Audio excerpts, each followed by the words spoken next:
আসসালামু আলাইকুম everyone, welcome back to my channel. আজ আমি আবার একটা নতুন ভিডিও নিয়ে চলে আসছি।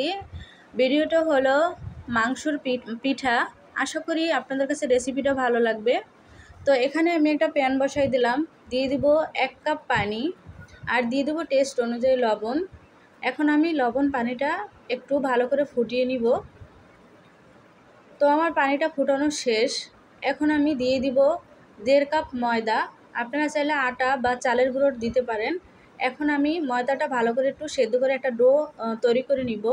আপনারা চাইলে কুসুম গরম পানি দিয়েও আপনারা একটা ডো তৈরি করতে পারেন সিদ্ধ না করে, আর ময়দার পরিমাণটা বাড়িয়ে কমিয়ে নিতে পারেন। এখন আমার একটু ডোটা সিদ্ধ করা শেষ। এখন আমি নামিয়ে নিব। এখন আমি ডোটা একটু ভালো করে মথে নিব।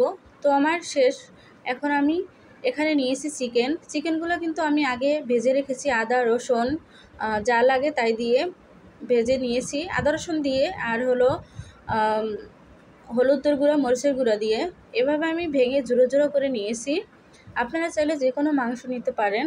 এখানে দিয়ে দিব আমি পর্যাপ্ত পরিমাণ পেস্টটা একটু আমি বেশি দেওয়ার কারণ হলো যতটা চিকেন দিবেন বা যে কোনো মাংস দিবেন ততটা পেস্ট দেওয়ার চেষ্টা করবেন।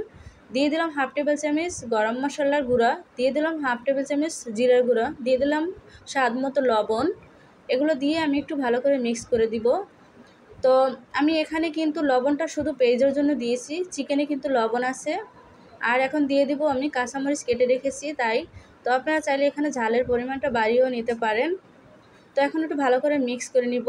কি ভাবছেন পেস্টটা কাঁচা থাকবে? না, পেস্টটা আমি যখন পিঠাটা ফ্রাই করব তখন কিন্তু পেস্টটা একদম সিদ্ধ হয়ে যাবে। এখানে একটা সুন্দর বার্নিং চলে আসছে, দেখতেই পাচ্ছেন।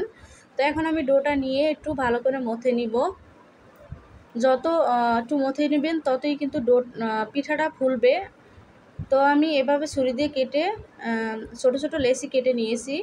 এখন আমি রুটি তৈরি করে নিব। রেগুলার যেরকম আমরা রুটি খাই তার চেয়ে একটু হালকা মোটা। একটু হাতে আমি ময়দা লাগিয়ে নিলাম যেন লেগে না যায়। তো দেখেন কতটা মানে মিডিয়াম সাইজ মোটা, বেশি পাতলা না কিন্তু। এখন আমি একটা কাটার দিয়ে কেটে নিব। আপনারা চাইলে যে কোনো কাটার দিয়ে কাটতে পারেন, ছোট বড় করে নিতে পারেন। তো এভাবে আমি ছোট ছোট করে কাটার দিয়ে কেটে রুটির মতো বের করে নিব।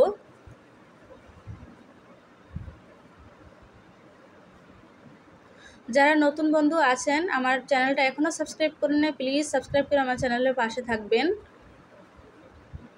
এখন আমি দিয়ে দিব চিকেনের পুরটা।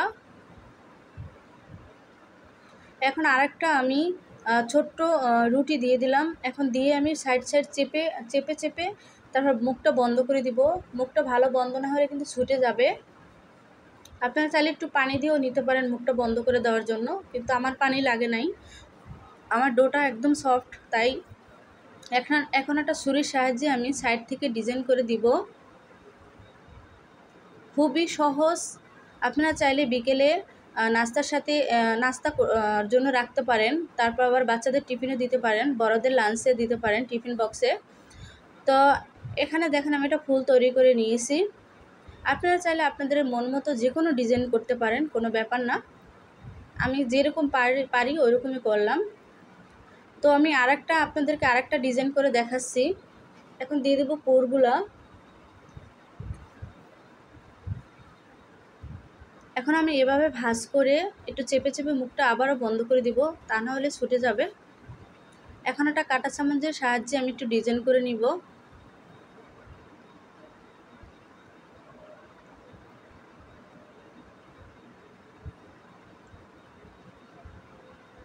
ভিডিওটা প্লিজ স্কিপ করবেন না, আর যারা এখনও লাইক দিতে ভুলে গেছেন প্লিজ লাইক করে দিয়েন। এভাবে একটু আমি আবার ডিজাইন করে নিব, তাহলে কিন্তু ফুলের মতো দেখা যাবে আর দেখতে খুব সুন্দর লাগবে। দেখুন কি সুন্দর একটা ফুলের শেপ চলে আসছে। এভাবে আমি সব পিঠাগুলো তৈরি করে নিব। দেখুন, তো আমার সব পিঠাগুলো তৈরি করা শেষ। এবার আমি ভেজে নিব। দেখেন আমি 2টা তৈরি করছি ওই পিঠা, আর এগুলো বাকিগুলো এই পিঠা তৈরি করেছি। দেখতে যেমন সুন্দর, খেতেও অসাধারণ। তো এখানে আমি চুলাতে আগেই পানি বসিয়ে রেখেছি। এখন আমি দিয়ে দিব পিঠাগুলা। হালকা মিডিয়াম হিটে ভাজতে হবে, তা না হলে উপর থেকে পুড়ে যাবে। দেখতে ভালো লাগবে না, আর ভিতর থেকে পেস্টটা কাঁচা থাকবে। তো আমি এক ব্যাচে সব দিব না, অল্প অল্প করে ভেজে নিব। একটু আমি হালকা নাড়াচাড়া করে দিব,